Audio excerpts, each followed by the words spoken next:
And the third and final launch title for the Famicom was Popeye, yet another port of a 1982 Nintendo arcade game. This one perhaps not quite so successful as Donkey Kong or Donkey Kong Jr., but I certainly remember seeing it quite a bit in the arcades back in the day. All these games have very similar title screens. Nintendo sort of was aiming for like some kind of consistency across their releases, with the virtually identical title screens, the little music, very similar box art. Once again, the arcade game was designed by Shigeru Miyamoto. He originally wanted to make a Donkey Kong based on Popeye, but couldn't get the rights.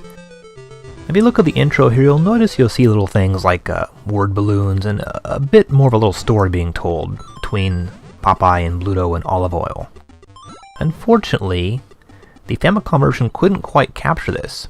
Popeye is definitely the best looking of the three arcade games that are on display here, and the Famicom wasn't quite able to capture this. As we can see, the visuals take a bit of a hit. This is not quite the accurate port that Donkey Kong and Donkey Kong Jr. was. The object here is to catch all the various objects that Olive Oil throws at you while avoiding Bluto. There is a spinach that will appear once per level. If you grab that, you can then knock Bluto out and send him crashing into the ocean. This will buy you a few moments of extra time. Also, you can't let the objects fall into the ocean and get wet, otherwise you'll lose. Later levels get a bit more difficult, 3 levels altogether.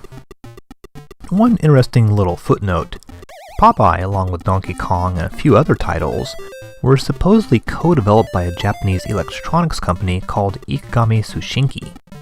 They apparently did some of the coding for this game, and when Nintendo proceeded to duplicate this code, Ikegami sued them. The lawsuit was not resolved until 1989.